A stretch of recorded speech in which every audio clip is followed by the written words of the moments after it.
Hi నమస్తే. నేను మీ సునీల్ కుమార్ గాజుల. Laptop పైన టమాటాలు కట్ చేస్తూ ఉంటామా, మైక్రో ఓవెన్లో షూస్ పెట్టే ప్రయత్నం చేస్తూ ఉంటామా, మన ఇంట్లో ఉన్న పెద్ద టీవీ పైన బట్టలు ఆరేసే ప్రయత్నం చేస్తూ ఉంటామా అని అంటే చెయ్యము కదా. అవి వస్తువులు కదా, అవి చాలా విలువైనవి కదా, మనకు తెలుసు కదా ఏ వస్తువులని ఎలా ఉంచాలో ఎక్కడ ఉంచాలో అని అంటూ ఉంటారు కదా.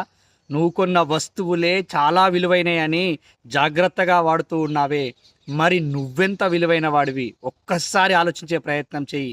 జీవితంలో ఎప్పుడు కూడా నిన్ను నువ్వు తక్కువగా చూసుకునే ప్రయత్నం చేయకు.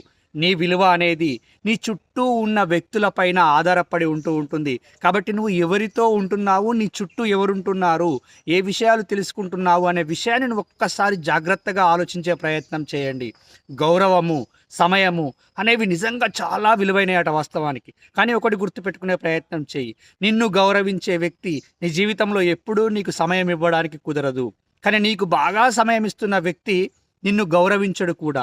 కాబట్టి కొంచెం జాగ్రత్తగా ఆలోచిస్తూ దీన్ని బ్యాలెన్స్ చేసుకుని ముందుకు వెళ్ళే ప్రయత్నం చేయి. కానీ ఎవరో ఇబ్బంది పెట్టారు, బాధ పెట్టారు అని పగ ప్రతీకారాలు పెంచుకుంటూ పోతూ ఉంటే నువ్వే ఇబ్బంది పడడానికి ఆస్కారం ఏర్పడుతూ ఉంటుంది. కుళ్ళిపోయి